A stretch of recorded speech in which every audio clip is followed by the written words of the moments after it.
16 জুলাই গোপালগঞ্জে একটি নতুন রাজনৈতিক দলের সভাকে কেন্দ্র করে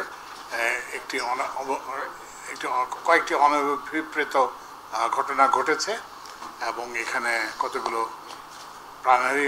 প্রাণহানি হয়েছে এবং এই প্রাণহানি সবসময় যেখানেই হোক না কেন মানুষের জীবনের চেয়ে বড় কিছু আর এর থেকে আর বড় কিছু হতে পারে না।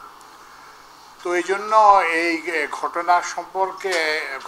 ঘটনা সম্পর্কে জানার জন্য আমাদের মাননীয় প্রধান উপদেষ্টা আমাদেরকে পাঠিয়েছেন এবং উনি পাঠিয়েছেন ওনার আপনাদেরকে এইটা করার জন্য, যে আপনাদেরকে এই মেসেজটা কনভে করার জন্য যে উনি গোপালগঞ্জের কেয়ার করেন এবং এই গোপালগঞ্জের যে অনভিপ্রেত ঘটনা ঘটেছে এটা যাতে ভবিষ্যতে না হয় সেজন্য উনি মানে তার প্রশাসনকে সম্পূর্ণভাবে নির্দেশ দেবেন। তো আজকে যে আমরা এসেছি এটাকে যদি বলা যায় যে আমরা একটা প্রাথমিক তথ্য সংগ্রহ করার জন্য এসেছি। এটা কিন্তু না, এখানে আমরা কিন্তু এই ঘটনার গভীরে সরকার যাবে, কারণ এটার থেকে আমাদের ভবিষ্যতের জন্য শিক্ষা গ্রহণ করতে হবে, কারণ এটা তো আরেকবার হতে দেওয়া যাবে না। তো এটা যাতে আরেকবার যাতে না হয় সেজন্য আমাদেরকে শিক্ষা নিতে হবে। তো এই জন্য সরকার সিদ্ধান্ত নিয়েছে একটা বিচার বিভাগীয় তদন্ত কমিশন, যেটা নিরপেক্ষ তদন্ত কমিশন গঠন করা হবে একজন বিচারক বা বিচারপতির নেতৃত্বে, এবং সেখানে শুধুমাত্র সরকারি কর্মকর্তারা থাকবে না, সেখানে সুশীল সমাজের প্রতিনিধিরা থাকবেন। তো এইটা গঠিত হয়ে যাবে এক দুই দিনের মধ্যে। তারা কিন্তু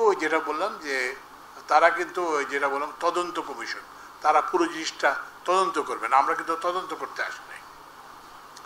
তো এবং আশা করি যে আপনারা সেই তদন্ত কমিশনকে সম্পূর্ণভাবে তথ্য উপাত্ত যা কিছু আপনারা জানেন, আপনাদের ব্যাখ্যা সব কিছুই আপনারা তাদের সঙ্গে শেয়ার করবেন এবং আমরা তাদের রিপোর্ট থেকে জানতে পারবো সেদিন কি হয়েছিল, কেন হয়েছিল এবং এটা কি করলে অ্যাভয়েড করা যেত এবং ভবিষ্যতের পুনরাবৃত্তি যাতে কিভাবে আমরা রোধ করতে পারি।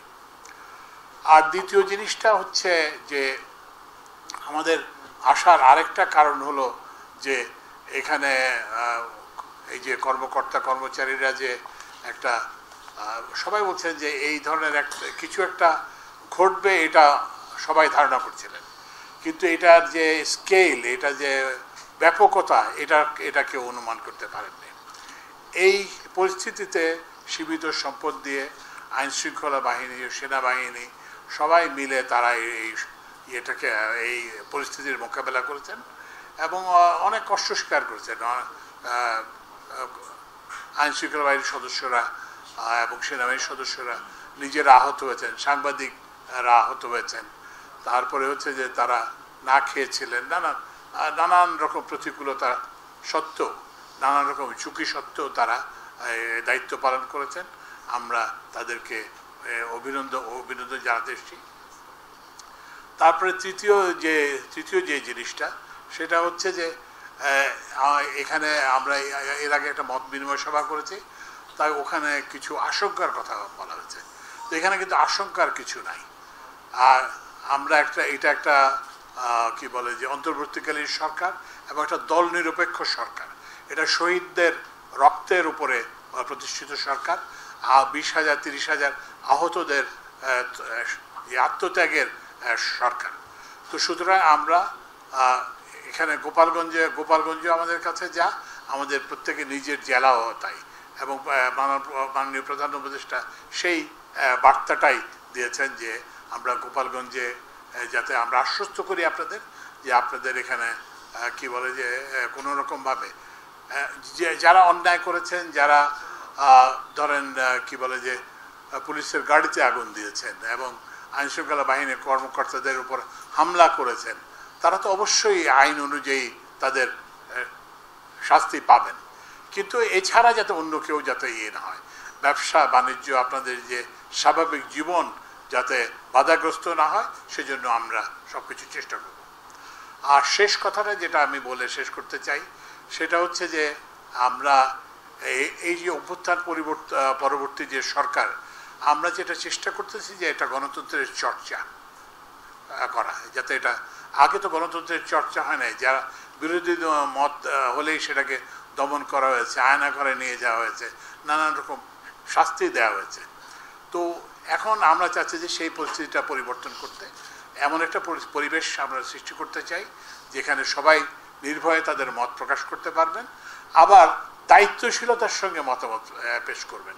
এমন কোনো মতামত দেবেন না যাদের তাদের নিজেদের জন্যই, নিজেদের দল কিংবা নিজেদের মতাদর্শের জন্য ক্ষতিকর এমন কিছু করবেন না। তো এইভাবে আমরা আশা করি একটা সহনশীলতার পরিবেশ গড়ে উঠবে এবং আমাদের সামনে একটি জাতীয় নির্বাচন আছে এবং এই জাতীয় নির্বাচন আমরা বলেছি যে আমরা একটা সুন্দর নির্বাচন, নিরপেক্ষ নির্বাচন, যেখানে মানুষ নির্ভয়ে ভোট কেন্দ্রে যেতে পারেন, যেখানে মানুষ কি বলে যে পোলিং এজেন্টরা ভোট কেন্দ্রে থাকতে পারেন এবং ভোটারদের পরীক্ষা নিরীক্ষা করতে পারেন এবং যেখানে ভোট প্রকাশ্যে গণনা হবে এবং ঘোষণা হবে। আমরা এই জিনিসটা করতে চাই এবং এই জন্য কিন্তু রাজনৈতিক দলগুলোর মধ্যে পারস্পরিক সহনশীলতা আর প্রয়োজন। আর যেই আসেন না কেন, যেই নির্বাচিত হন না কেন, আমরা অন্তর্বর্তীকালীন সরকার তাদেরকে আমরা সহায়তা করব, কিন্তু এই নির্বাচন প্রক্রিয়াটা যাতে প্রশ্নবিদ্ধ না হয়, কারণ এই নির্বাচন এটা একটা আমাদের জন্য একটা অগ্নি পরীক্ষা। নির্বাচন প্রক্রিয়া যদি প্রশ্নবিদ্ধ হয় তাহলে কিন্তু আমাদের সমস্যা আরও বাড়বে। তো আমরা সাংবাদিক সহ, রাজনীতিবিদ সহ, সমাজের সুশীল সমাজের সরকারি কর্মকর্তা, সমাজের অন্যান্য ব্যক্তিবর্গ সবার কাছে আমরা সহায়তা চাই। আমরা এমন একটা পরিবেশ আমরা সৃষ্টি করতে পারবো যেখানে মানুষের জীবনযাত্রা কোনো অবস্থাতেই ব্যাহত হবে না এবং যেটা বললাম একটা উৎসব মুখর পরিবেশে আমরা একটা নির্বাচন সম্পন্ন করে আমরা যাতে নির্বাচিত সরকারের কাছে আমরা ক্ষমতা দিয়ে যেতে পারবো এই প্রত্যাশা করি এবং এই প্রত্যাশায় পূরণে আমরা আপনাদের সবার সহযোগিতা কামনা করি। আপনার কিছু প্রশ্ন থাকলে কুইকলি এক দুইটা প্রশ্ন করে জিজ্ঞেস করেন, আর যদি বলে থাকি তাহলে তো ঠিক আছে, ধন্যবাদ। তাহলে বলে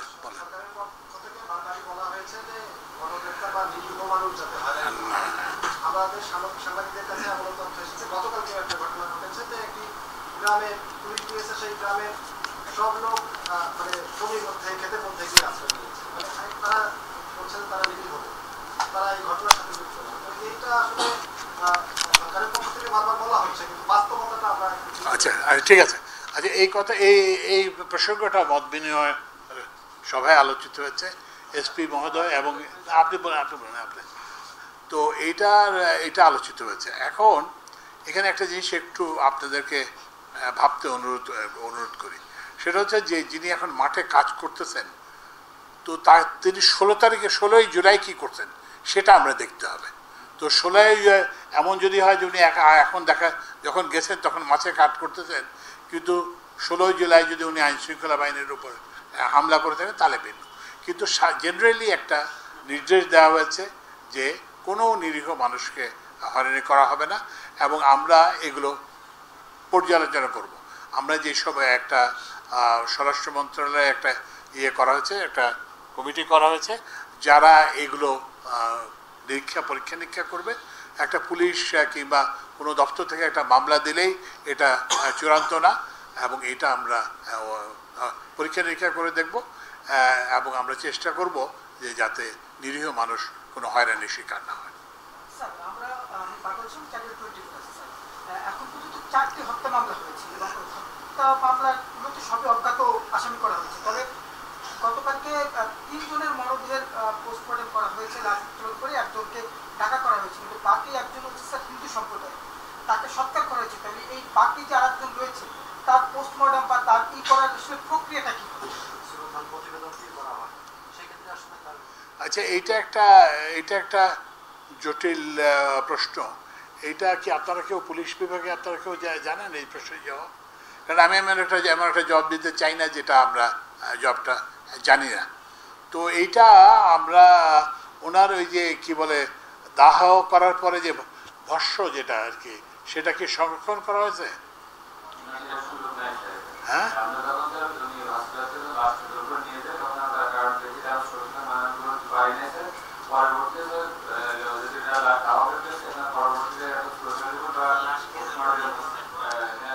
না আমরা এই জিনিসটা দেখবো। আপনি একটা গুরুত্বপূর্ণ প্রশ্ন তুলেছেন যে এটাও আমরা দেখব।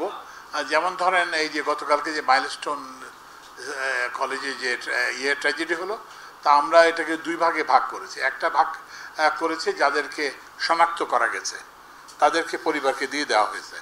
কারণ এইসব এই যে ইনকোয়েস্ট কিংবা এই যে সুরতহাল, এটার কারণ হচ্ছে মৃত্যুর কারণ অনুসন্ধান করা। তো মৃত্যুর কারণ তো এখানে জানাই, এখানে তো অজানা কিছু না, তো ওই জন্য দিয়ে দেওয়া হয়েছে। আর বাকিদের ক্ষেত্রে যেটা আমরা সিদ্ধান্ত, আমি এবং আমরা ওখানে যে সিদ্ধান্ত দেওয়া হয়েছে সেটা হচ্ছে যে বাকিদের যাদেরকে শনাক্ত করা যাবে না তাদেরকে কি বলে যে ডিএনএ টেস্ট করা হবে, রেখে দেওয়া হবে, পরে যারা ক্লেইমেন্ট তাদের সঙ্গে মিলিয়ে এটা দেওয়া হবে। তো আমরা এই জিনিসটাও আমরা কি বলে যে যারা আমাদের স্বরাষ্ট্র মন্ত্রণালয়ে যারা বিশেষজ্ঞ তাদের সঙ্গে আমরা আলাপ করব। এবং এইটা নিশ্চয়ই এখন যেহেতু প্রযুক্তিগত অনেক অগ্রগতি হয়েছে, তা আমরা আশা করব যে হয়তো এটার জন্য কোনো একটা ব্যবস্থা থাকতে পারে।